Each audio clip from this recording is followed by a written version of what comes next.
Narinig ni Remy ang mahinang pagkatok sa pinto ng kanyang silid. Bagamat alam niyang wala siyang bisita, agad niyang binuksan ang pinto at sinalubong siya ng malamig na ngiti ng kanyang madrasta. Remy? Malumanay nitong bati. Kumain ka na ba? Nagpanda ako ng paborito mong ulam. Tumawa siya na mapait at tiniklop ang mga braso. Wow! Concerned ka bigla? Anong pakay mo? Gusto mo lang ba talagang iparamdam na may lugar ka rito?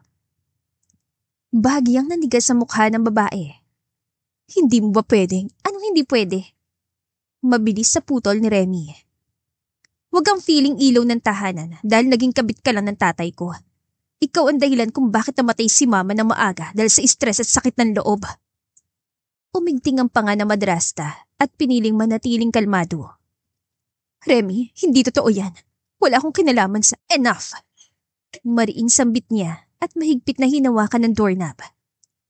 Wala kang karapatang magsalita tungkol kay mama. Wala akong pakialam kahit anong sabihin mo dahil kahit kailan, hindi ka magiging parte ng buhay ko. Huminga ng malalim ang babae at tila pinipigilang pumatak ang luha. Alam kong galit ka sa akin, pero nagmamalasakit lang naman ako. Ilang taon na tayo magkasama sa iisang bubong, pero hanggang ngayon, tingin mo pa rin sa akin ay halimaw. Saglit na siya natahimik at tumitig dito. Kung gusto mong respetuhin kita, subukan mong umalis dito. Gusto mong tahimik? Gusto mo na respeto? Umalis ka sa bahay ng nanay ko. Nanay mo? Remy, asawa ako ng tatay mo. Karapatan ko ring manatili rito.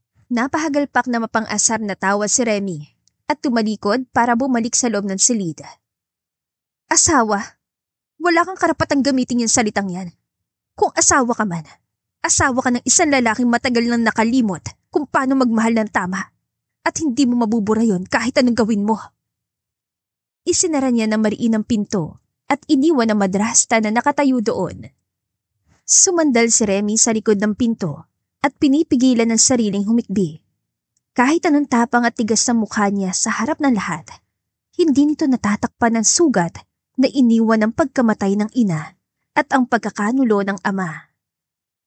Naglakad si Remy pababa ng hagdan, dala pa rin ang bigat ng emosyon matapos ang tensyonadong pag-uusap nila ng kanyang madrasta. Ngunit bago pa man siya makarating sa kusina, sinalubong na siya ng sigaw ng kasambahay na si Aling Mercy. Remy, Diyos ko, bakit naman natapon ng Diyos kay Abigail? Sigaw nito habang nagpupuna sa damit ng anak. Napatigil si Remy at tumaas ang kilay nang makita ang babae na halos kaedad niya na nakaupo sa sahig, humahagulgol at nagtatakip na mukha. Basa ng orange juice ang puting damit ni Abigail na mistulang biktima ng isang krimen. Sinadya kasi niyang banggain ito, ngunit napigilan niya kaya sa babae na ibuhos ang lahat ng juice at hindi sa kanya. Seriously, Abigail? Nagkataon lang ba na hawak mo yung baso at bigla mo lang natapon sa akin? O sadyang gusto mo sirain ang araw ko? Pero dahil sa katangahan mo, nabuhos lahat sa'yo. Napakabilis ng karma, no? Humikbi si Abigail at kumapit sa braso ng ina. Hindi ko naman sinasadya, Remy. Ikaw pa sumigaw sa akin kanina, hindi mo sinasadya. Malutong na tawang isanagot ni Remy. Ang dami mong alam para sa isang taong laging hindi sinasadya. Lagi kang ganyan, Abby, kahit daddy pa. Sumabat agad si Aling Mercy. Remy anak, hindi ba pwedeng palampasin na lang to? Baka naman talagang nadulas lang ang bata. Bata? Nanlilisik ang mga mata niya at mariing itinuro si Abigail. Manang, kaedad ko siya. At huwag niya sabihing bata pa siya kasi marunong na yung umarte na parang kawawa. Ganyan lagi yan. Natahimik ang lahat nang bumukas ang pinto at pumasok si John. Ang presensya nito ay tila nagdagdag ng tensyon sa hangin. What's going on here? Malamig nitong tanong. Napalingon si Abigail at tila mas lumakas ang pag-iyak nito. John, natapon ko lang yung juice pero sinagawan ako ni Remy. Remy. Mariin na tawag ni John habang nakatitig sa kanya. Why would you yell at her? Natawa si Remy na mapait. Why would I yell at her? Kasi sinadya niya to.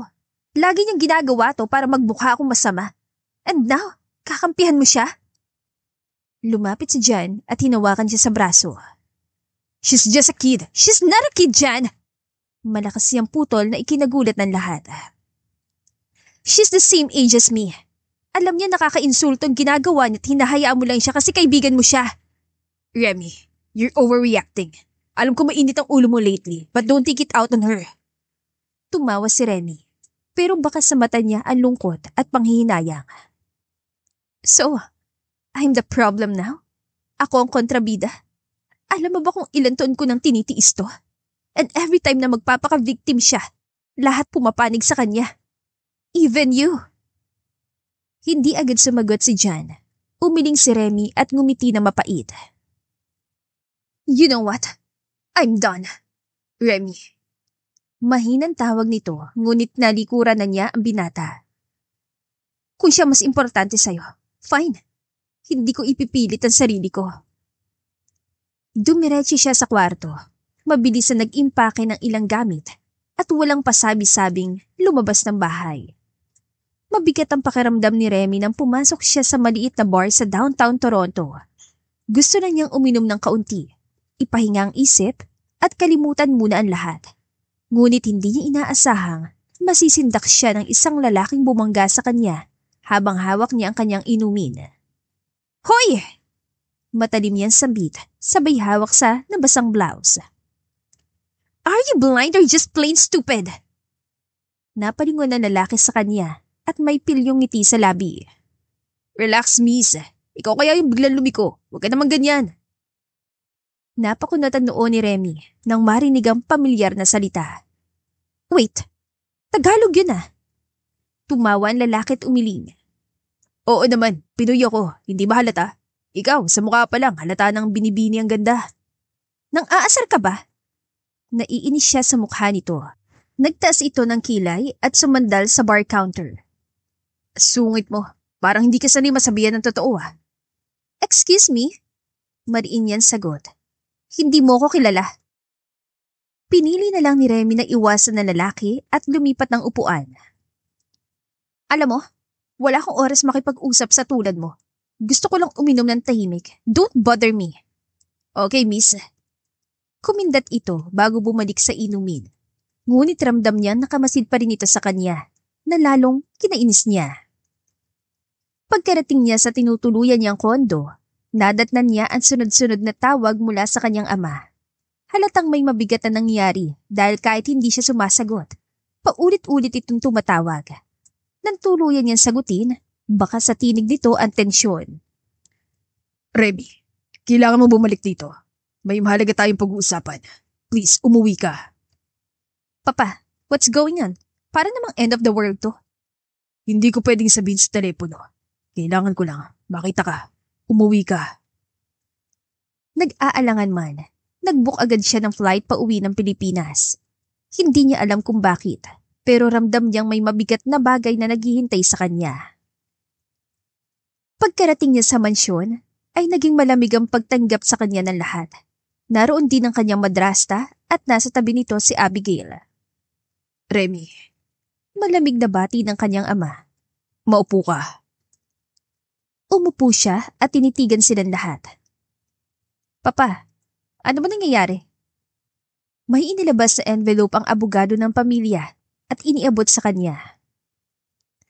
We had a DNA test.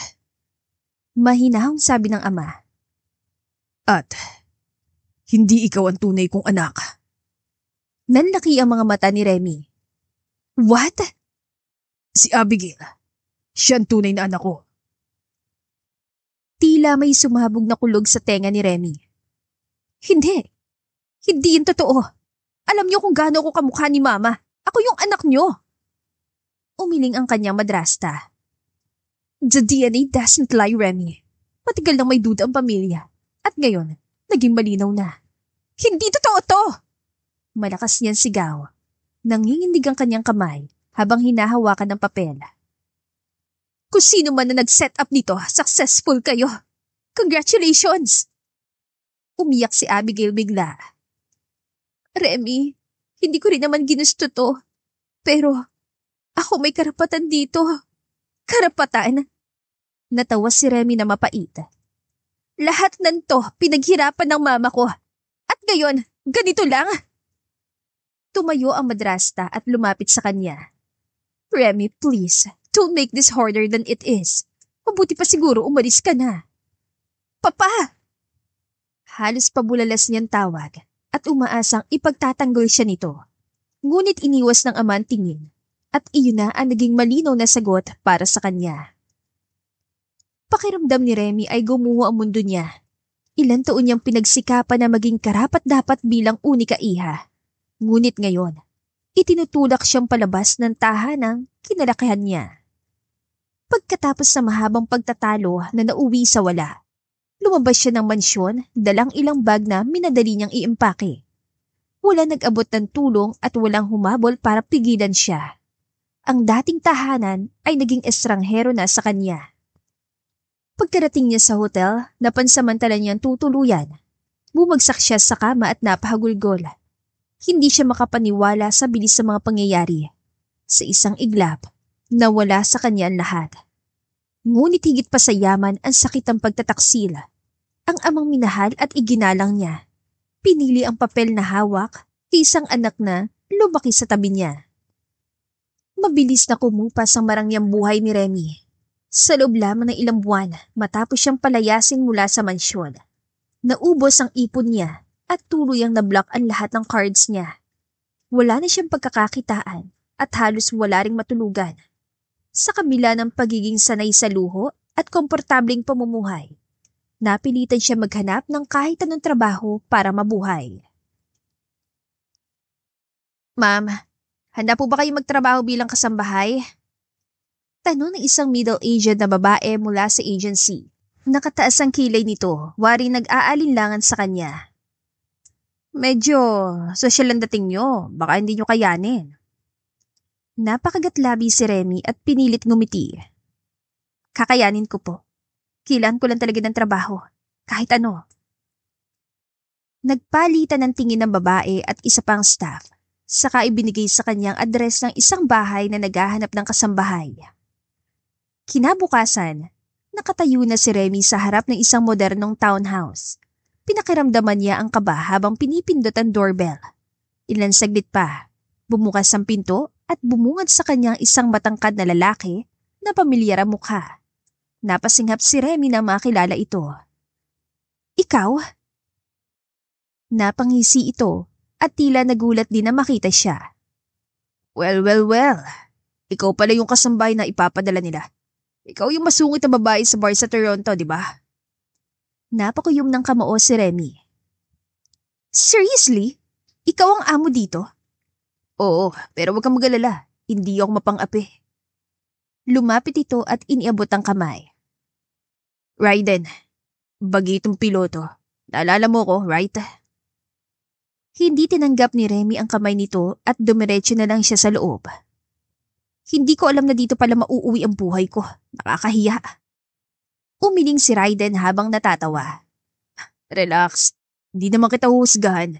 Pero honestly, bagay din sa'yo yung uniform ah. Medyo cute ka pala nakapalda at apron. Tumahimik ka. Inisasagot ni Remy.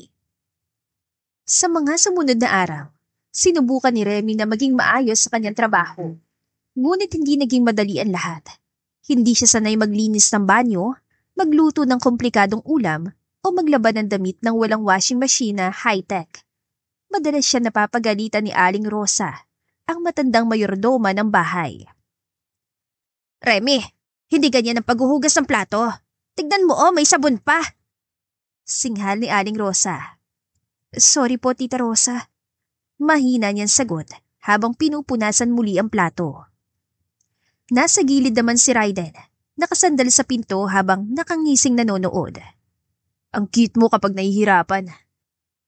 Gusto mo bang ikaw na lang ang gumawa? Mariing sagot ni Remy at mukha na pikon. Pwede rin. Biro ni Raiden. Pero mas masaya kang panoorin. Pagkatapos ng mahaba at nakakapagod na araw, nadatna ni Remy si Raiden sa kusina. Nakaupo ito roon at nagkakape. Gising ka pa? Tanong ni Raiden. Hindi ako makatulog. Sagot ni Remy habang umiinom ng tubig. Minsan, iniisip ko kung paano ko napunta sa ganito. Dati hindi ko iniisip kung may kakainin ba ako. Ngayon, nag-aalala ako kung paano ko babayaran yung inuupahan kong kwarto. Napatingin si Raiden sa kanya ng seryosong ekspresyon. Buhay nga naman oh, minsan itataas ka, tapos bigla kang ibabagsak ka. Umupo si Remy sa tapat nito. Hindi lang ako binalibag, Raiden. Tinapon talaga ako. Ngumiti siya na mapait. Pinagpalit ako ng pamilya ko sa isang DNA test na alam kong peke. Pero wala nakinig. Si Papa, hindi ako pinanindigan. Mas pinili niyang paniwalaan yung madrasta ko at yung Abigail na yon. Bakit nila gagawin yun? Tanong ni Raiden. Dahil gusto nilang makuha lahat. Lahat ng ari-arian, lahat ng pangalan, lahat ng bagay na pinaghirapan ng mama ko. Alam kong ako ang anak, Raiden, pero wala akong laban. At ngayon, tignan mo ako. Naguhugas ng pinggan at nagwawalis sa bahay ng isang lalaki ng asar lang sa bar dati. Napangiti si Raiden at tumawa ng mahina. Ang drama mo rin pala. Pero alam mo, hindi nakakahiya yan. At least, marunong ka na mabuhay ng walang inaasahan. Hindi lahat ng sosyal na tulad mo kaya bumangon ng ganito. Natigilan si Remy. Hindi ko alam kung compliment ba yan o insulto. Both. Sagot ni Raiden na may ngiti sa labi. Pero totoo yan. Habang naglilinis si Remy sa sala, biglang lumapit si Raiden sa kanya. May hawak itong maliit na kahon. Remy, may regalo ako. Nagtaas siya ng kilay. Regalo? Para saan? Wala lang. Gusto ko lang pasahin ka kahit konti. Binuksan ni Remy ang kahon at nakita ang pares sa simpleng pearl earrings. Gulat siya na patingin kay Raiden. Raiden, mahal to ah. Bakit mo to binigay? Nagkibit balikat ito. Dahil deserve mo. At gusto kong ipalala sa'yo na hindi ka basura kahit anong sabihin nila. May halaga ka, Remy. Sandaling natahimik si Remy. Hindi niya alam ang sasabihin. Sa unang pagkakataon mula nang mawalan siya ng lahat, may tao nagpahalaga sa kanya nang walang hinihinging kapalit. Thank you. Mahina niya sabi at ramdam niya ang pag-init ng mata niya. Huwag ka nang umiyak, hindi bagay sa'yo. Narinig ni Remy ang mahinang pagbukas ng pintuan. 12:00 na ng gabi ngunit gising pa rin siya. Nakaupo siya sa maliit na sofa sa may kusina habang pinupunasan ng mga plato. Nakasanayan na niyang hintayin si Raiden at ngayong may mahaba itong flight, halos antukin na siya sa paghihintay. Uy, gising ka pa? Bulong ni Raiden nang mailapag ang dalang bag at nag-inat. Kita ang pagod sa mukha nito ngunit may nakakalokong ngiti pa rin ito. Of course, hindi pa trabaho ko na to ngayon, maghintay sa'yo na parang asawa. Sarkastikong sagot ni Remy at umirap. Wow, practicing ka na pala. Natawa si Raiden at umupo sa tapat niya. Bagay naman, Rem. Seryoso, may future ka. Napataas ang kilay ni Remy. Future maid siguro. Pinagpatuloy niya ang pagpupunas ng plato at tumayo para iligpit yun. Ngunit biglang hinila ni Raiden ang isang upuan at nagdulot ng malakas sa kalabog. Raiden! Bulalas ni Remy. Gabi na, baka marinig tayo. Ano naman kung marinig? Dito ka lang sa tabi ko, dali. Aya ni Raiden na parang batang naglalambi. Pagod ako, Rem. Gusto ko lang kausap ka bago matulog. Lumapit si Remy at naupo. Ngunit hindi napigilan ng tawa nang bigla siyang yakapin ito. Anong ginagawa mo? Bulong niya habang pilit na kumakawala. Gusto ko tang yakapin. Miss kita. Sagot ni Raiden na may nakakalokong ngiti. Napabuntong hininga si Remy at hinampas ito ng malinis na basahan. Tumigil ka nga, Raiden. Seryoso ako. Baka makita tayo nila Tita Rose at sabihin niyo na nilalandi kita. Pero imbis sa tumigil, mas lalo pa nilapit ni Raiden ang mukha sa kanya. Ano masama kung marinig tayo? Sabihin na lang nating bonding time to. Sakto namang bumukas ang ilaw sa hallway at lumabas ang mayordoma na nakataas ang kilay. Ano ba tong kaguluhan na to? 12:00 na ng gabi ang iingay ninyo. Napakurap si Remy at napamulagat si Raiden. Good evening po, Mana Rosa. Bati nito na parang wala nangyari. Good evening daw oh. Pabirong dagdag ni Remy. Sorry po tita, nag-uusap lang kami. Usap? Umiling ang mayordoma. Raiden, matulog ka na. Ikaw, Remy, bukas ka na mag-ayos ng gamit. Ang ingay ninyo, nakakaya sa ibang tao rito. Napakamot ng ulo si Raiden. Opo, Manang, pasensya na po. Pasensya na po. Dagdag ni Remy at halos matatawa na sa mukha ni Raiden na parang batang nahuli sa kalokohan. Pagkaalis sa mayordoma, sabay silang napahagik-hik. Ikaw kasi? Bulong ni Remy. Kumakayakap ka parang wala tayong kapitbahay. Worth it naman. Sagot ni Raiden at nakangisi pa rin. Masarap ka kasing yakapin, Rem. Pampabapos pagod. Pinisil ni Remy ang braso nito. Loko ka talaga. Mabuting at hindi ka sinigawan ni tita. Ikaw ang amo tapos ngayon parang gusto ka na niyang palayasin sa pamamahay mo. Eh di magsama tayo. Pareho tayong palalayasin. Natatawan sagot ni Raiden. Masaya yun. Adventure. Ewan ko sa... Hindi pa siya tapos magsalita ay biglang sumirit ang tubig mula sa gripo dahil sa maling paghawak ni Raiden. Nabasa silang pareho. Raiden! Sigaw ni Remy. Anong ginawa mo? Basang-basa na ako! Tinawanan na siya nito kaya binato niya ito sa mukha ng basahan na dala niya. Isang taon naging maid si Remy sa bahay ni Raiden nang napagpasyahan niyang mag-apply bilang ground crew na kalhaunay naging flight operations officer. Mabilis man, pero dahil sa talino ni Remy ay nakaya niya yon. Hindi pa rin malinaw sa kanya ang relasyon nila ni Raiden, pero ang binata ang naging dahilan kung bakit umabot siya sa ganoong posisyon. Narinig ni Remy ang mahinang tawa ni Raiden habang nakasandal ito sa pader malapit sa crew lounge. Nakatiklop ang mga braso nito sa dibdib at nakataas ang isang kilay habang pinagmamasdan siyang abala sa cellphone. Bakit parang galit ka? Kanina ka pa ganyan, oh. Komento ni Raiden at bahagyan lumapit para sumilip sa screen niya. Sino ba yung ka-text mo? Baka boyfriend. Napalingon si Remy at pinandilatan nito ng mata.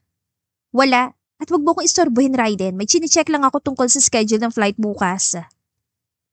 Umiling ito at napangiti ng palihim.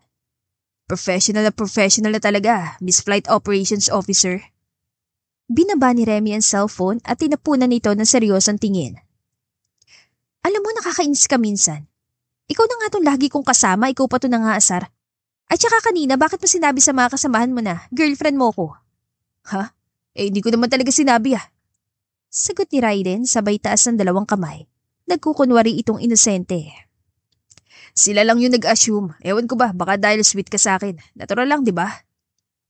Napairap si Remy at tumayo mula sa upuan.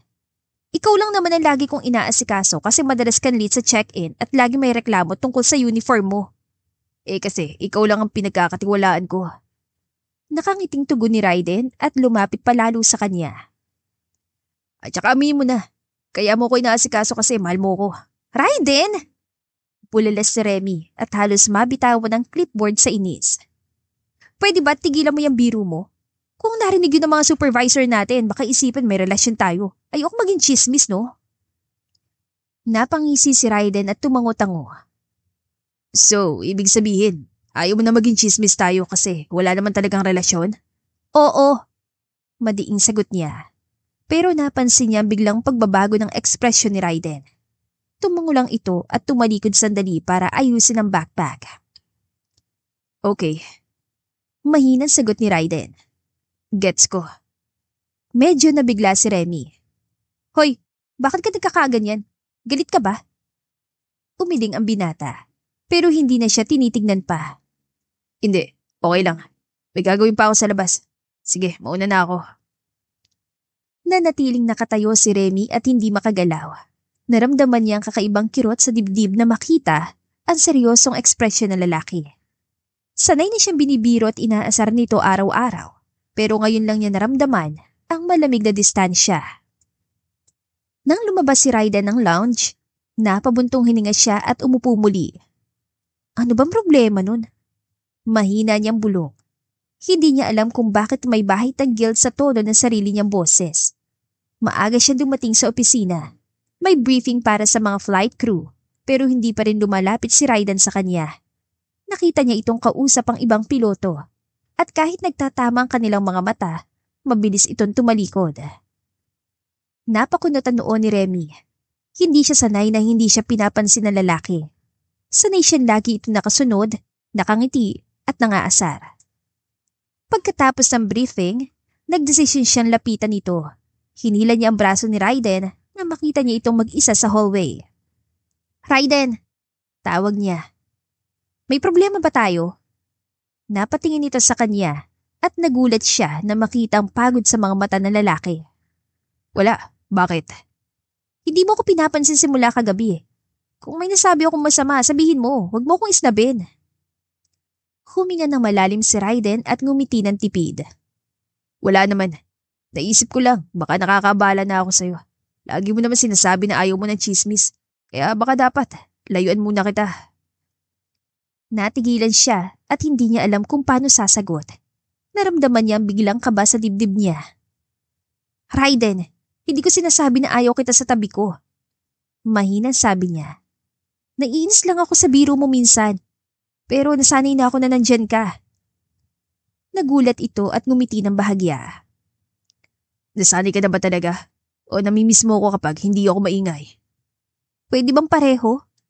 Sagot ni Remy at sabay tawa ng mahina. Huwag ka nang magtampo. Ang weird mo kapag tahimik. Natawa si Raiden at umiling. Ikaw lang talaga yung babaeng nakakapagpaikot ang mundo ko ng ganito. Napalunok siya at umiwas ng tingin. Ang drama mo! Hindi yung drama, totoo yun. Seryosong sagot ni Raiden.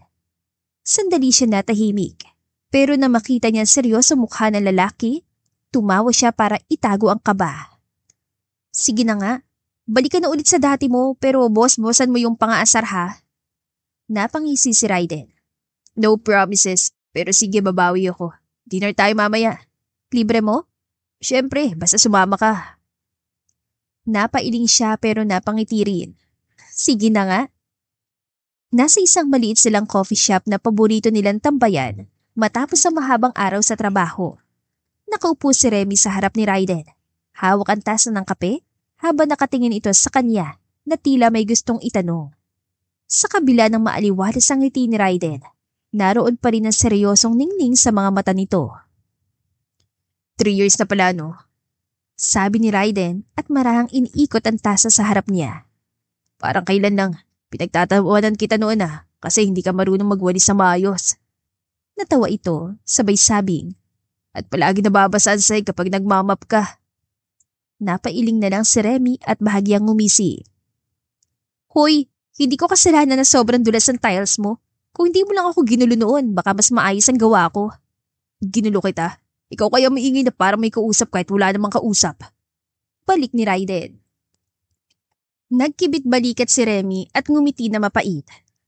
Pero buti na rin pala yun. At least natuto ako, kahit sa mahirap na paraan. Nagbaba siya ng tingin. Kung hindi ako pinatalsik sa bahay na yun, baka hanggang ngayon, spoiled brat pa rin ako. At least ngayon, may sarili akong trabaho at may sariling direksyon. Sandaling natahimik si Raiden, saka marahan tumango. Naalala mo pa ba siya? Tanong nito. Ang tinutukoy nito ay ang ama niyang minsan niyang itinuring na haligi ng kanyang mundo. Umiling si Remy at pilit ang umiti. Hindi na. Wala nang saysay. Matagal ko nang tinanggap na hindi niya ako ipinaglaban. Pinili niya maniwala sa iba kaysa sa akin. Huminga siya ng malalim at dumagdag. Hindi ko na siya babalikan. Kahit sabihin nilang anak pa rin ako. Good. Tumango si Raiden. Kasi mas mabuti na yung wala ka na sa tabi nila. Kung hindi ka pinatalsik, baka hindi mo rin makita kung gaano kakalakas. Look at you now, Remy. You worked hard for this. You're not the girl I met 3 years ago. Thanks to you. Mahina sagot niya. Kung hindi ka nag-abala noon na tulungan ako, baka hanggang ngayon, wala pa rin akong direksyon. Naging mabuting kaibigan ka, Raiden. Kahit palagi kitang inaaway dati. Tumawa ang binata at uminom ng kape. Hindi ko naman inisip na inaaway mo ko. Masanay ako na, tinatanggihan mo lang ang tulong ko. Pero alam ko naman deep down, mabait ka. Bait ba yun? Baka naman suplada lang ako. Suplada oo, pero hindi ka masama. Natawa si Remy, saka seryosong tinignan ng lalaki. Pero Raiden, seryoso ako. Hindi ko nababalikan ang nakaraan. Ayoko na. Gusto ko na lang mag-focus sa sarili ko at sa trabaho ko. Ayoko na maramdaman na parang wala akong halaga. At sa tingin mo ba wala kang halaga? Remy, alam mo ba kung paano ka tinitingnan ng mga tao ngayon? Alam mo ba kung gaano sila humahanga sa'yo? Humahanga? Kumunatan noon niya. Oo, Tumawa ito ng bahagya. lahat ng ground crew at staff, tingin sa'yo role model. Pati yung ibang officers, saludo sa'yo kasi kahit wala kang koneksyon o padrino, umangat ka. Kaya nga nagtataka ako kung bakit parang ikaw lang hindi nakikita yun. Napangiti si Remy. Siguro, kasi alam ko kung paano ako nagsimula. Ayokong ipakita sa iba na mahina ako. May mga pagkakataon naman na nahihirapan ako pero kinaya ko pa rin. Hinawakan ni Raiden ang kamay niya, bagay na nagpagulat kay Remy. Pero ngayon, tignan mo sarili mo. You're stronger than ever. At kahit hindi mo sabihin, proud ako sa'yo. Hindi nakasagot si Remy. Nakatitig lang siya kay Raiden at pakiramdam niya ay may kung anong kumislot sa dibdib niya. Binawi niya ang kamay at ngumiti ng pilit. Salamat, Raiden. Narinig ni Remy ang pamilyar na tinig na tinatawag ang kanyang pangalan. Napalingon siya at halos hindi makapaniwala nang makita ang lalaking minsan niyang itinuring na mundo niya, ang ama niya. Kasama nito si Abigail na ngayon ay nakasuot ng mamahaling bestida at abot taingang ngiti. Sa likuran nila ay naroon ang madrasta niya na may hawak pang designer bag na para bang sinasadya talagang ipamukha ang kanilang yaman. Remy, Gulat na tawag ng ama niya. anak, ikaw nga ba yan? Napangiti siya, ngunit hindi iyon ngiti dahil natutuwa siya. Formal at malamig ang ekspresyon niya, gaya ng matagal na niyang pinapractice sa harap ng salamin. Inilapit niya ang clipboard na hawak sa dibdib at tumango ng marahan. Sir, sagot niya. Ako ang naka-assign na mag-aasikaso ng problema ninyo. Ano po bang kailangan? Nagtama ang mga mata nila, ngunit wala na roon ang hinanakit na dati bumabalot sa puso niya. Parang isa na lamang itong estrangherong lumapit sa kanya. Ako ang tatay mo. Sabi ng lalaki na may halong pakiusap ang tinig. Hindi mo ba talaga ako babatiin bilang... Pasensya na po. Putol ni Remy. Nandito po ako bilang empleyado. Kung may kailangan po kayo, maayos ko pong aayusin. Kita ang pagkapahiya sa mukha ng ama, ngunit mas halata ang iritasyon kay Abigail. Sumingit ito agad at nagsalita. Ang yabang mo, Remy. Kung tutuusin wala kang karapatang maging ganyan. Hindi ka naman talaga anak ni Daddy. Bahagyang ngumiti si Remy. Tila hindi tinatabla ng bawat salitang binabato sa kanya. Alam ko, at salamat sa pagpapaalala. Mabilis siyang lumapit sa mesa. Inayos ang ilang dokumento at kinuha ang isang folder. Sa halip na makipagkasagutan, nakatuon ang atensyon niya sa paglutas ng problema. Base po sa reklamo ninyo tungkol sa delayed flight at luggage mishandling, naayos na po ito.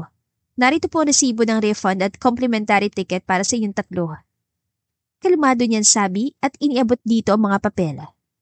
Kung wala na pong iba, maaari na po kayong umalis. Nagulat ang lahat sa profesionalismo niya.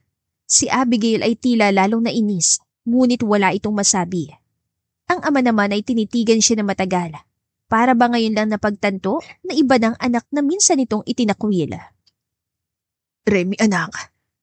Muling sambit nito, pero walang reaksyon si Remy. Salamat po sa pagpunta. Ingat po kayo. Malamig na sagot niya. Saka siya tumalikod at tinungo ang ibang pasahero. Habang naglalakad siya palayo, may boses na sumingit mula sa hindi kalayuan. Remy. Napatigil siya. Pamilyar ang tinig na yon. Paglingon niya ay nakita niya si John, ang lalaking minsan niyang pinangarap na pakasalan. Naka-Amerikana ito. Mukhang mas tumanda at mas seryoso na. Pero higit sa lahat, mahigpit nitong hawak ang kamay ni Abigail. Remy. Ngumiti ito. Ang tagal nating hindi nagkita. Kumusta ka na? Tinitigan lang ito ni Remy. Okay lang. Ikaw? Masaya. Mabilis sa sagot ni Abigail na tila gustong ipamukha ang kanilang relasyon. Finally, nagkatuluyan din kami. Alam mo naman, destiny, di ba? Tumango siya at ngumiti na magalang. Good for you. Tipid niyang sagot. Congrats. Remy, May sasabihin pa sana si John pero pinutol na niya. Pasensya na, may trabaho pa ako. Enjoy your trip. Malumanay niyang bigkas at tuluyan lumayo. Parang nabunutan siya ng tinik sa dibdib. Hindi na siya nasasaktan. Hindi na siya galit. Parang isa na lang itong lumang alaala na matagal na niyang tinapos. Pagpasok niya sa break room, nadatnan niya si Raida na nakasandal sa upuan. Nakatingin ito sa kanya na para bang alam lahat na nangyari. So, nakita mo na sila? Tanong ni Raiden. Umupo siya sa tapat nito. Nilapag niya ang clipboard na dala at ngumiti na matipid. Oo, at wala akong naramdaman. Wala ka talaga naramdaman? Nakataas ang kilay ni Raiden na nagtanong. Wala. Para silang strangers. At alam mo, ang gaan ng pakiramdam. Good. Sagot ni Raiden, sabay higop ng kape. Sabi ko naman sa iyo hindi ka nila deserve. Nasa isang tahimik na coffee shop si Remy nang dumating ang dalawang lalaki na kaitim na suit. Agad siyang lumingon at napakunatan noo nang makita mga ito. Miss Remy, Mahinang bati ng isa. pinapasundo po kayo ng ama niyo. May kailangan po kayong pag-usapan. Sumandal siya sa upuan at pinakatitigan ng mga ito. Bakit ako susunod? May sarili akong buhay ngayon. Nagpalitan ng tingin ng dalawang lalaki. Ma'am, mas mabuti pong kayo na mismo makarinig. May mga bagong dokumento na dapat ipakita sa inyo. Huminga siya ng malalim at tumayo. Fine, pero 1 oras lang to. Wala akong balak magtagal. Pagdating sa mansyon, ay sinalubong siya ng bagong abogado ng pamilya. Miss Remy, mabuti at dumating ka. Anito at nakipagkamay. Mayroon kaming mga ebidensya na nagpapatunay na ikaw ang tunay na anak ng pamilya. Ang batang inakala namin, anak ng ama mo ay... Peke. Malamig niyang sagot. Pinagpalit ako sa ospital. Narinig ko na yan. Tumango ang abogado. May mga dokumento na rin kaming isinumite. Lahat ay pabor sa'yo. At tungkol kay Abigail at sa fiancé mo noon. Napatingin siya ng diretsyo sa mata ng abogado. Si John. Maikli niyang sagot. Opo. Nasa ilalim sila ngayon ng investigasyon dahil sa financial fraud. Lumalabas sa ginamit nilang pangalan mo at ng kumpanya para makapanlamang. Umiling siya at bahagyang natawa na lang. Hindi na ako nagugulat. Wala akong pakialam kung makulong pa sila. Naglakad papasok ang ama niya at mukhang mabigat ang loob nito. Remy. Mahinang wika nito. Anak, I'm so sorry. Hindi ko alam na ganito nangyari noon. Sana bigyan mo pa ako ng pagkakataon na itama to. Bumalik ka na dito. Nakatitig lang siya dito. Hindi ba kayo ang nagtaboy sa akin noon? Kayo nagpaalis sa akin sa bahay na to. Ngayon, gusto niyo akong bumalik? Anak. Umiling siya. Hindi na akong batang yun ang umaasa ng yakap mula sa inyo. May sarili na akong buhay at pamilya sa piling ng mga taong marunong pahalagahan ako. Sa inyo, wala na akong uuwian. Natahimik ang lahat. Kita sa mukha ng ama ang pagsisisi. Ngunit wala ng bakas ng awa sa mga mata ni Remy. Tumalikod siya at naglakad palabas ng mansyon. Nakasandal si Raiden sa kotse na makalabas siya. Nakangisi pa ito, ngunit may bakas ng pag-aalala sa mukha. So, ano nangyari? Umupo siya sa passenger seat. Pinapabalik nila ako. Gusto nila akong bumalik sa mansyon. Gusto nilang burahin ang lahat ng nangyari. Pero wala na akong pakialam. Sumulyap si Raiden sa kanya at ngumiti na matipid. Good girl. I like that version of you. Tara, inom tayo. Pagdating nila sa bahay ni Raiden, agad itong binuksan ang bote ng alak. 2 baso lang ha. Sabi nito, ngunit agad ding binuhusan ng baso ni Remy ng sagad. 2 lang daw ah. Natatawang puna niya. Kailangan mo lumuwag. Kanina ka pa naninigas sa galit. Naupo ito sa tabi niya at tinapik ang balikat niya. Drink up. Tinungga niya ang alak at ramdamang hapdi nito sa lalamunan. Alam mo, kahit anong sabihin ko kanina, ang sakit pa rin. Parang may parte sa akin na umaasang magsasorry sila noon pa. Pero ngayon, wala na akong maramdaman. As in wala. Tahimik lang na nakinig si Raiden. Normal yan. May nahon nitong sagot. Ganyan talaga kapag sobra ka nasaktan. Nasanay ka na rin wala sila. Kaya kahit bumalik sila, wala na yung bigat na dati mong ininda. Napabuntong hininga si Remy at ngumiti na mapait. Thank you, Raiden. Kung wala ka, baka bumigay na ako noon pa. Oy! Kunot noon sabi nito. Ano ka ba? Kung bumigay ka, sino lang aasarin ko araw-araw? Natawa siya at tinulak ng mahina ang balikat nito. Sira ka talaga. Kaya nga bagay tayo. Kumindat ito. Nag-angat siya ng kilay. Ano yun? Bagay tayo? Bilang magkaibigan? Bilang kahit ano. Bahagyang ngumiti si Raiden at nilagok din ng alak. Pero seryoso, proud ako sa'yo, Remy. Hindi lahat ng taong galing sa ganong kabigat na sitwasyon ay tumatayo ng mas matibay pa. Raiden, mahina niyang sabi. Salamat. Hindi mo alam kung gano'ng kahalaga yung sinabi mo. Ngumiti ito na malumanay. You deserve it. Kaya nga ako nandito, diba? Para sa'yo. Napangiti siya at muling tinungga ang alak. Siguro nga. Sa totoo lang, ikaw lang yung pamilya ko ngayon. Itinaas ni Raiden ang baso at ngumiti. Then, cheers to that. Sa bagong simula. Nagtagpo ang baso nila, kasabay ng tawa at ng kaunting luha sa gilid ng mga mata ni Remy. Sa gabing yun, kahit napapano, ay gumaan ang bigat na matagal nang nakadagan sa dibdib niya. Nagpasya si Remy na magtungo sa mall upang bumili ng ilang gamit. Nakasuot siya ng simpleng puting blouse at maong na pantalon, dalang maliit na handbag. Maingat niyang sinilip ang mga display ng isang butik nang may biglang boses na tumawag sa kanya. Remy? Napalingon siya at agad naputla ang mukha nang makita si Jan. Naka-dark polo ito at halatang pagod. Ngunit hindi maitatago ang desperasyon sa mga mata. Ano ginagawa mo rito? Malamig niyang tanong. Aren't you supposed to be under investigation? Or did I hear it wrong? Lumapit ito sa kanya. Hindi mo ba ako namimiss? Come on, Remy, let's talk. Pwede pa nating ayusin to. Tumawa siya na mapait. Ayusin? 3 taon na dyan. 3 taon na akong pinili mong ipagpalit. You're pathetic. Sinubukan nitong hawakan ang braso niya, ngunit mabilis siyang umatras. Let's go somewhere quiet. Usap tayo. I know you still love me. Sumiklab ang dugo ni Remy. Love? You humiliated me, John. You and Abigail destroyed me. And now, you're asking me to come back? Napasinghap ang mga tao sa paligid nang bigla niyang sampanin si Jan. Malakas iyon, sapat para mapaatras ito. Namula ang pisngi na lalaki at nag-ibang ekspresyon nito. Remy! Galit itong sabi. Sumama ka sa akin ngayon din! Touch me again! Malamig niyang sabi. And I swear, you will regret it.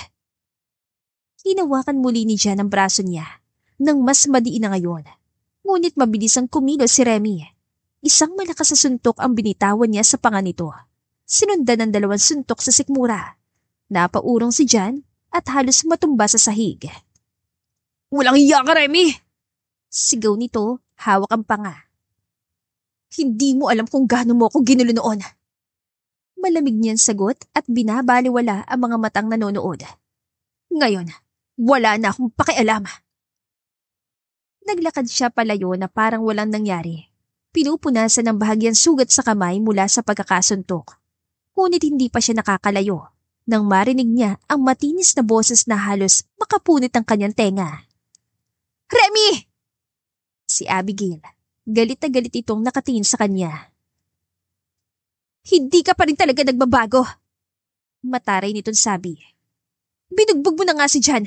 Nagpapakita ka pa ng kahiyan dito sa mall. Alam mo kung gaano ka nakakahiya? Huminto si Remy at mabagal na humarap. Nakakahiya? Sino kaya sa atin ang unang nagpahiya sa isa't isa? Don't start with me. Hindi mo pa rin matanggap na ako ang pinili niya. Tumawa si Remy na mapait. Pinili niya? Tapos anong ending? Pareho kayo nahulog sa investigasyon ng fraud. Pareho kayong walang hiya. And now, you're telling me I'm embarrassing? Girl, look in the mirror. Namula sa galit si Abigail at lumapit ng agresibo. Wala kang karapatang bastusin ako! You took my fiancé, Abigail. You took my family. You took everything. And now you're here, trying to act high and mighty? John loves me! Then, keep him. Malamig na sagot ni Remy. Wala akong bala kunin siya. Pero kung gagawin mo ulit akong target ng kabastusan mo, sisiguraduhin ko hindi lang salita ang matatanggap mo. Napanganga si Abigail at tila natigilan. You're so full of yourself. Hindi ako mayabang. Matatag na sagot ni Remy. Pero alam ko na ngayon ang halaga ko. Kung may dapat mahiya dito, kayo yon. And this little drama, it doesn't affect me anymore. Tumalikod siya at iniwan ang nakatulalang si Abigail at ang nasasaktang si John. Habang naglalakad palabas ng butik, ramdam niya mga matang nakatingin sa kanya. Ngunit hindi niya yun ininda. Matagal na siya natakot at nasaktan dahil sa dalawang taong yun. Ngayon, kaya na niyang harapin silang mag-isa. Pagdating sa parking lot, mabilis niyang kinuha ang cellphone at tinawagan si Raiden. Hey! Sagot ng lalaki sa kabilang linya. You sound pissed. May nangyari ba? Hahaba yung kwento, Ray. Kuminga siya ng malalim.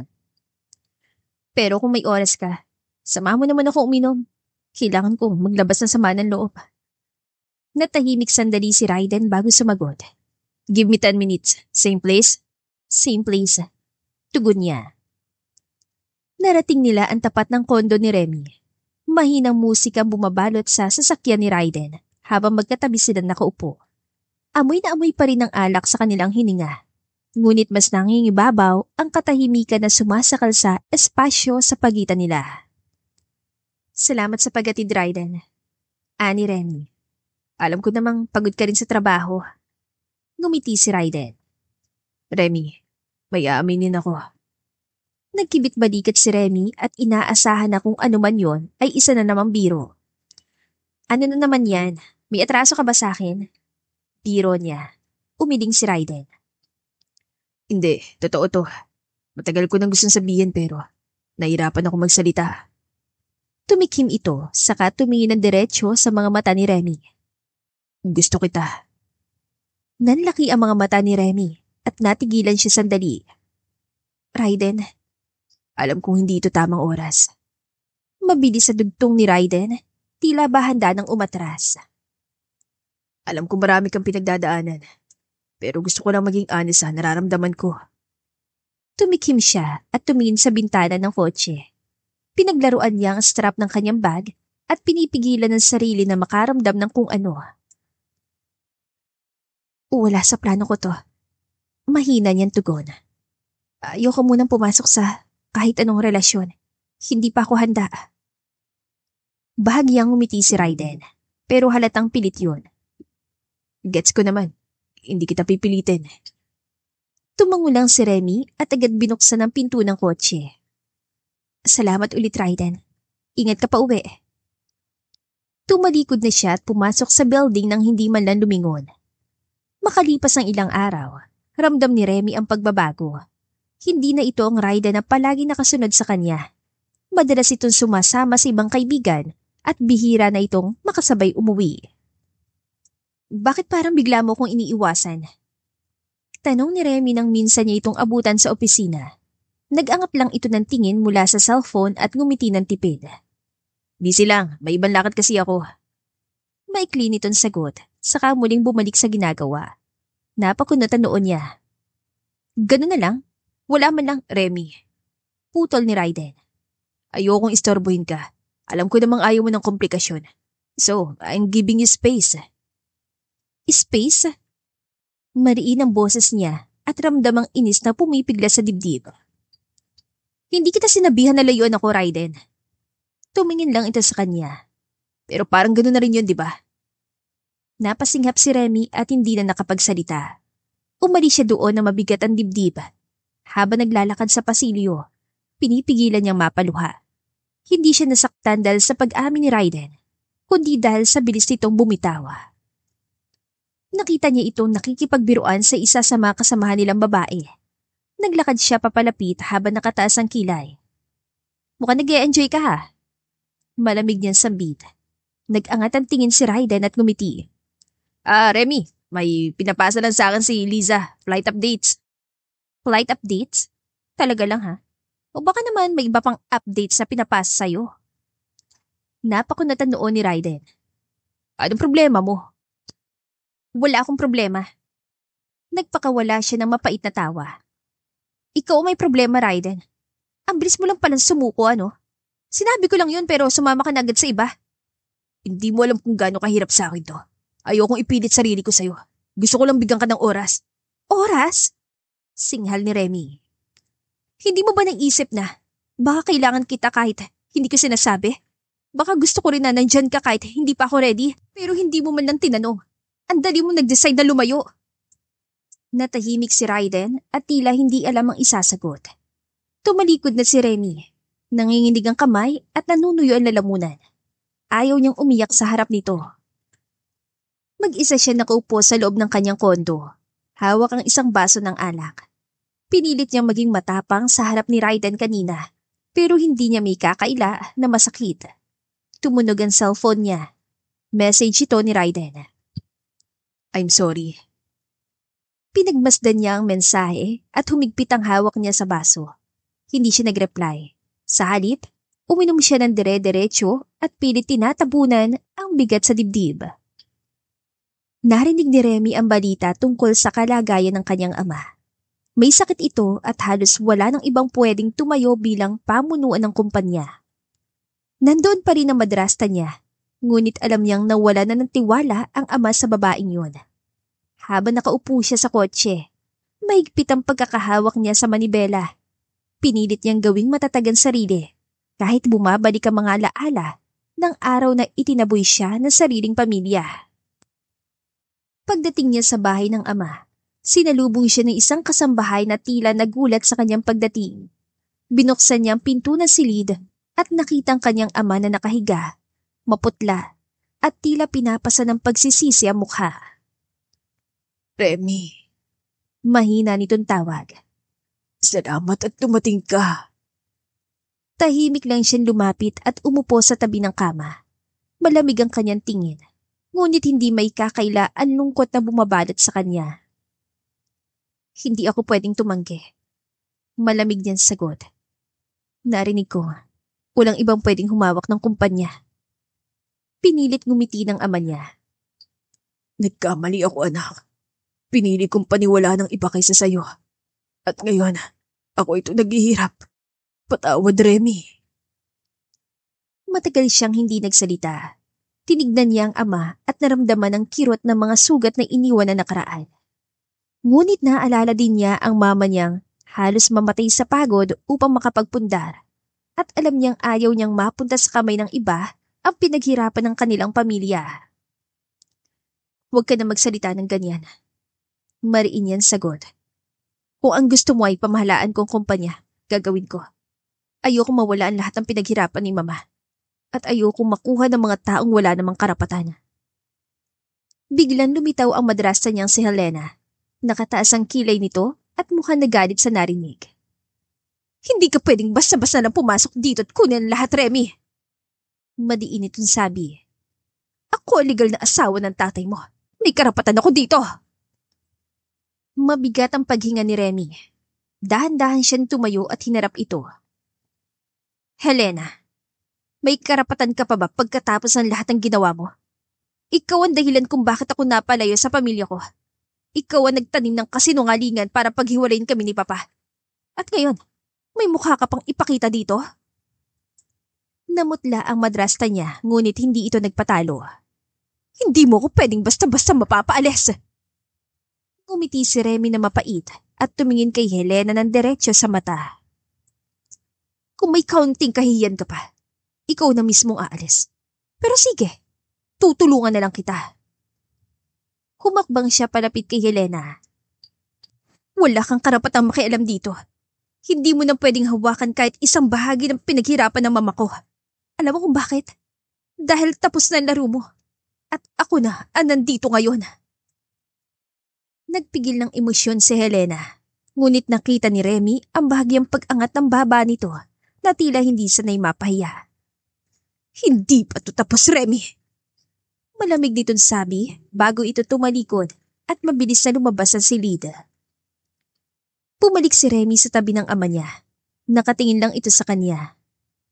Anak, Mahina nitong sabi. hindi kita karapat-dapat tawaging anak ko. Pero salamat. Salamat at nandito ka pa rin. Hindi ako bumalik para sa iyo, Papa. Bumalik ako para sa mama ko. Para sa lahat ng ginawa niya noon. At para sa sarili ko. Pero kung gusto mong bumawi, simulan mo sa pagiging totoo. Kung may lalapit ulit sa iyo para siraan ako, pakinggan mo muna ako bago ka magdesisyon. Tumango ang ama niya. Oo anak, ipinapangako ko. Matapos ang pag-uusap nilang yun, lumabas si Remy ng silid at nakita si Helena nakatayo pa rin sa hallway. Hindi niya ito pinansin. Pagsakay niya sa kotse, napahawak siya sa dibdib niya at pinipigilan ang kirot na nararamdaman. Hindi niya lubos maisip kung paano niya kinayang bumalik at harapin ang lahat ng sakit at dulot na nakaraan. Narinig ni Raiden ang balita na nag-resign si Remy sa trabaho at agad itong nagtungo sa opisina niya. Nakaupo siya sa swivel chair, nakasandal at nakataas ang kilay na makita itong pumasok. Akala ko ba hindi na tayo mag-uusap? Malamig na bati ni Remy habang nakapatong ang siko sa mesa. Remy, Mahinang tawag ni Raiden habang dahan-dahan lumapit.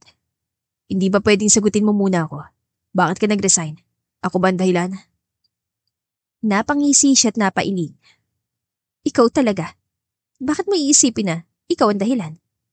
Kasi, Tumigil ito at napakamot ang batok. umiwas ako sa'yo. Akala ko nasaktan kita. Remy, I'm sorry. Naupo ito sa upuang nasa tapat ng mesa niya. Hindi ko sinasadyang saktan ka. Natakot lang ako. Pero ayokong mawala ka sa buhay ko. Kaya nandito ako para bumawi. Bumawi? Napatas ang kilay ni Remy at iniikot ang ballpen na hawak. Paano?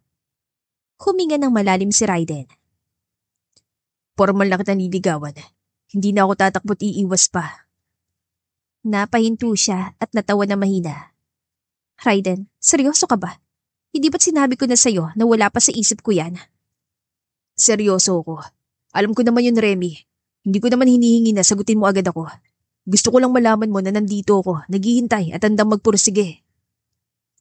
Tumayo si Raiden at lumapit sa mesa at pinasadahan ng tingin ng mga papel at folder na nakakalat. Busy ka palagi dito. Alam ko nahihirapan ka sa bagong posisyon. Hayaan mo naman ako nandito para sa'yo, kahit sa maliliit na paraan lang. Nagpakawala si Remy ng maikling buntong hininga at tumayo din. Hindi mo kailangan gawin yan. Pero gusto ko. Sumandal si Remy sa gilid ng mesa, nakacross arms at nakatingin dito ng seryoso. Alam mo, Raiden, busy ako, stressed ako, at wala akong oras sa drama. Mas mabuting ano? Putol ni Raiden. Itulak mo na lang ako palayo? Ganun ba yon? Hindi kita tinutulak. Umirap si Remy. Pero baka mapagod ka lang. Huwag ka na mag-aksaya ng oras. Walang aksaya sa oras pag ikaw ang pinaghihirapan. Kaya kahit ilang beses mo pa akong tanggihan, babalik at babalik pa rin ako. Wow! Natatawang sabi ni Remy. Matibay ang loob mo. Matibay nga, kasi ikaw ang gusto ko. Nagkibit-balikat si Raiden. Hindi ko kayang hayaan ka mawala sa akin ng hindi man lang lumalaban. Napailing si Remy at kinuha ang cellphone mula sa mesa. Raiden, may meeting pa ako. Kung wala ka ng iba pang sasabihin, may isa pa. Mabilis itong sambit. Kumain ka muna. Huwag mo sabing hindi ka pa nagla-lunch. Wala akong oras. Ako nang bahala. May dala akong pagkain. Binuksan ni Raiden ang paper bag na hawak at nilabas ng 2 take-out bags. Kain tayo dito. Saglit lang to. Napatingin si Remy sa pagkain at napatakip ng bibig. Pinipigilan niya kasing matawa. Raiden, Alam mo ba kung gaano ka kaabala rito tapos magdadala ka lang ng pagkain? Alam ko, pero kahit paano, makakakain ka. Huwag ka muna magtrabaho habang kumakain. Napailing siya pero umupo na rin. Fine, pero huwag ka mag-expect ng kahit ano ha. Wala akong inaasahan ngayon. Basta makita lang kitang kumakain, masaya na ako. Tahimik silang kumain habang binabasa ni Remy ang ilang dokumento. Paminsan-minsan ay nagsasalita si Raiden para ikuwento ang nakakatawa nangyari dito nung nakaraang linggo. Hindi man aminin ni Remy, pakiramdam niya ay gumagaan ang loob niya. Pagkatapos kumain ay tumayo si Raiden at inayos ang mesa. Okay na, magtrabaho ka ulit. Babalik ako bukas. Bukas ulit? Gulat niyang tanong. Oo, at sa makalawa at sa susunod na araw hanggang mapagod ka sa mukha ko. Napailing na lang siya at ngumiti ng bahagya. Tignan natin. Pagkalis ni Raiden, hindi maiwasang mapangiti ni Remy habang nakatingin sa pintuan. Napansin niyang tila nawawala ang bigat ng pakiramdam niya tuwing nandyan ito. Narinig pa ni Remy ang mahinang ungol ni Raiden habang nakaupo sila sa isang bench sa amusement park. Nakahawak ito sa tiyan at halatang namumutla matapos ang sunod-sunod na rides na halos hindi niya na-enjoy. Nakatakip ang isang kamay nito sa bibig na tila nagpipigil na masuka.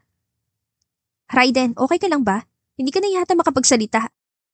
Natatawan tanong ni Remy habang pinupunasan ng pawis ito gamit ang isang panyo. Okay lang ako. Halos pabulong na sabi ni Raiden. Kahit pa umikot ang 1,000 beses tong mundo, basta kasama kita, ayos lang ako. Ang corny mo. Sabi ko na nga ba hindi ka sanay sa ganitong rides. Pinilit mo lang kasi para lang sumama ako sa'yo. Totoo naman. Nakapikit pa rin itong sagot. At saka, worth it naman. At least, hawak kong kamay mo kanina. Kahit akala ko mamamatay na ako. Napahalakhak na lang siya at napapailing sa sobrang drama nito. So, may chance na pa ba ako, Remy? Sigutin mo na ako bago pa ako tuluyang mahimatay dito. Seryoso ka ba? Kulang pa 2 buwan na panliligaw mo. Seryosong seryoso. Tugon nito habang hawak ang kamay niya. Patagal na kitang mahal, Remy. Sagutin mo lang ako ngayon at kahit mahilo ako araw-araw, ayos lang. Ikaw na talaga, Raiden. Ang drama mo. Pero, sige na nga. Biglang tumayo si Raiden at muntik pang madapa. Talaga? Sinagot mo ko? Oo na. Sagot niya at itinulak ito paupo ulit. Umupo ka nga, baka mahulog ka pa dyan sa sobrang saya. Remy, girlfriend na kita. Legit na to? Ulit ni Raiden na tila hindi makapaniwala. Legit na, Raiden. Sagot niya na may malambing na ngiti. Pero baka gusto mong magpahinga muna bago mo ipagdiwang. Biglang hinawakan ni Raiden ang kamay niya at marahan itong hinalikan. Salamat. Salamat talaga, Remy. Akala ko talaga hindi na ako magkakaroon ng chance. Worth it lahat. Kahit feeling ko nilabas sa lahat ng laman loob ko sa rides na yun. Napahagalpak si Remy sa tawa at natatawang hinampas ito sa braso. Ikaw lang talaga nanliligaw na halos mawala ng malay sa roller coaster pero tuwan-tuwa pa rin. Para sa'yo kasi. Ngumisi si Raiden at marahang pinisil ang kamay niya. Kung kailangan ko ulitin yun, gagawin ko. Basta kasama ka. Sige na, kakain tayo, treat ko, para makabawi ka sa lakas na nawala mo. Umupo sila sa isang mesa at nagsimulang kumain. Habang kumakain ng fries, pinapanood lang ni Remy si Raiden na mukhang pagod na, pero masaya pa rin. Raiden, ang sayo mo yata sobra. Of course, girlfriend na kita eh. Ano pa bang hihilingin ko? Health insurance siguro, kasi baka mahilo ka ulit kapag sumakay tayo sa Ferris wheel. Biro ni Remy na ikinatawa nilang dalawa. Kung doon ka magsasabi ng I love you, kahit himatayin pa ako, okay lang. Sagot ni Raiden na may ngiting parang bata. Nagdesisyon si Remy na bumisita sa pinagtatrabahuhan ni Raiden. Nagulat ang lahat nang biglang pumasok siya dala ang paborito nitong kape. Naka-uniform pa ang mga flight attendant at piloto doon. Nagtataka man siya. Ngumiti lang siya na makita si Raiden na nakatingin lang din sa kanya. Remy. Malambing na tawag ni Raiden. Taman-taman dating mo. Bakit parang ang dami niyong alam na hindi ko alam? Biro niya at nilapag ang kape sa mesa nito. Biglang tumunog ang musika sa paligid. at sabay-sabay na lumapit ang mga kasamahan ni Raiden. May hawak silang maliit na placard na may nakasulat na, "Will you marry me, Remy?" Napanganga siya at nanigas sa kinatatayuan. Halos mabitawan pa niya ang bag na dala. "Raiden," bulong niya habang tinatakpan ng kamay ang bibig. Lumapit si Raiden sa kanyang paanan. Lumuhod ito hawak ng kahon ng singsing. 6 months pa lang tayo, I know. Pero hindi ko na kaya pang padampasin to, Remy. Gusto kitang makasama habang buhay. "Ang bilis mo naman," biro niya. Ngunit ramdam ang pamumuo ng luha sa mata. Hindi pa ako handa." Pero handa naman na ako. Sagot ni Raiden na may nakakalokong ngiti. Please, Remy, sabihin mo lang oo. Napahawak siya sa dibdib at nanginginig ang kamay habang pinagmamasdan ito. Oo na, Raiden. Oo." Nagpalakpakan ng lahat at may mga sumipol pa. Inalagay ni Raiden ang singsing sa daliri niya at tumayo ito para yakapin siya na mahigpit. Hindi mo alam kung gaano to pinagplanuhan. Bulong nito sa tainga niya. Hindi ko rin alam kung paano ko napapayag agad. Natatawan sagot niya. Nakaupo si Remy sa tapat ng ama niya. May hawak itong baso ng alak habang seryosong nakatingin sa kanya. Anak. Ani ng ama niya. Hindi ba masyado pang maaga yan? Pa, alam ko mabilis. Pero iba si Raiden. Hindi ko naramdaman to kay John kahit 2 taon kami. Natahimik ang ama niya saglit bago ngumiti. Kung sigurado ka, susuportahan kita. Basta masaya ka. Lumuwag ang dibdib ni Remy at napangiti siya. Salamat pa.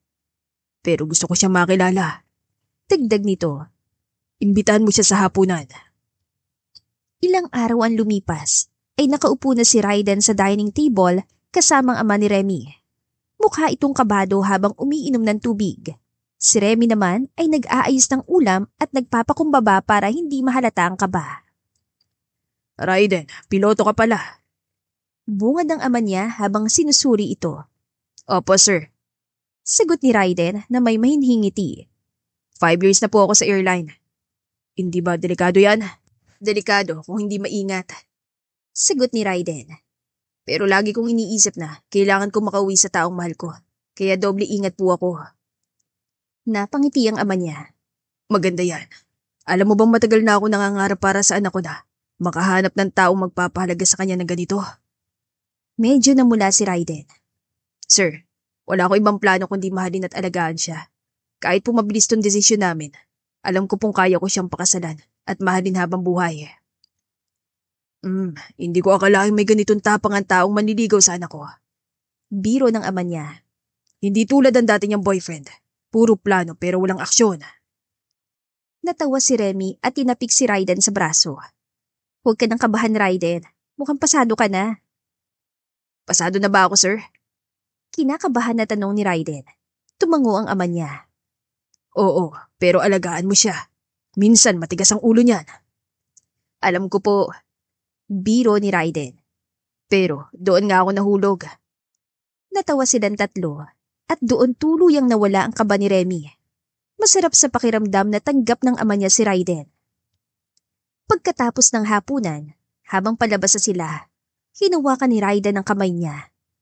Hindi ko akalaing magiging smooth ang dinner na to. Bulong nito. Dahil charming ka at mabait ka din, alam ko makukuha mo loob ni Papa. Sigurado dahil mahal na mahal kita. Bulong ni Raiden at hinalikan siya sa noo. Napangiti si Remy at kinurot ang tagiliran nito. Huwag kang cheesy. Nagsasabi lang ako ng totoo. Next step na to, Mrs. Soon-to-be. Pinisil niya ang kamay nito at sabay silang naglakad palabas. Naglalakad palabas ng airport terminal si Raiden. Galing siya sa isang mahabang international flight. Ang tanging nasa isip niya ngayon ay ang muling makita ang kanyang asawa. 2 taon na silang kasal, ngunit nandoon pa rin ang kaba at tuwa sa dibdib niya tuwing uuwi siya. Pagdating niya sa opisina ni Remy, agad siyang sinalubong ng malamig na tingin nito habang may hawak na mga dokumento. Mukhang bad mood na naman ito. Love? Maingat niyang tawag at marahang kumatok sa pintuan. Napalingon si Remy at agad na pabuntong hininga. Ay, Raiden, pasensya na ang gulo dito. May empleyado na naman tayong sumablay sa report. Halos mapuno na ako sa kanila. Lumapit siya at marahang kinuha ang mga papel sa kamay ni Remy. Relax ka lang, ako na muna magtatabi nito. Bulong niya bago siya yumuko at hinaplos ang pisngi ng asawa. Namiss kita. Napahinto si Remy at natigilan. Namiss din kita. Alam mo namang hindi ako basta nadadaan sa ganyan. Sigurado ka? Mapang-akit na tanong ni Raiden. Sabay hagod ng kamay sa balikat ito at isang mabilis na hadik sa labi. Kasi parang gumana ang mukha mo ah. Natawa si Remy at napailing. Ikaw talaga. Umupo si Raiden sa gilid ng mesa at pinagmamasdan ng babae ng masinsinan. Hindi kita kayang hindi lambingin, lalo na kung stressed ka. At saka gusto kong makita ang ngiti mo. Halata bang stressed ako? Biro ni Remy. Tumango si Raiden at sabay nagbiro. Kahit nakasimangot ka, pinakamaganda ka pa rin sa paningin ko. Nagkatawanan sila at kahit ilang empleyadong dumadaan sa labas ng opisina ay walang pakialam si Raiden. Ang mahalaga ay napatawa siya ang asawa. Okay ka na ba? Tanong niya ulit. Mas okay na. Maikling sagot ni Remy. Saka tumayo at niyakap siya na mahigpit. Sobrang namiss kita. Halos 2 linggo kang wala, Raiden. Baka naman masyado mo na ako namimiss, kaya nagiging mainit ng ulo mo. Biro niya habang hinahaplos ang likod dito. Pwede rin. Saglit na katahimikan ang namagitan sa kanila bago tumikhim si Remy. Raiden, agad siyang tumingin dito. May sasabihin ako. Ano sasabihin mo, love? Kinakabahan na rin siya na makita ang pamumungay ng mga mata ni Remy. Huminga ito ng malalim bago nagsalita. Buntis ako. Nanlaki ang mga mata ni Raiden at hindi agad nakapagsalita. What? Halos pasigaw niyang tanong, sabay hawak sa mga balikat nito. Buntis ka? Tumango si Remy. Oo. Nang marinig yun, ay hindi napigilan ni Raiden ang pagtulo ng luha niya. Mahigpit niya niyakap ang asawa na parang ayaw na niya itong bitawan. Love, hindi ko alam kung ano sasabihin ko.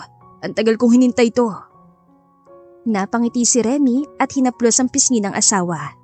Ako rin, pero natatakot din ako. Ang dami kong iniisip. Shh!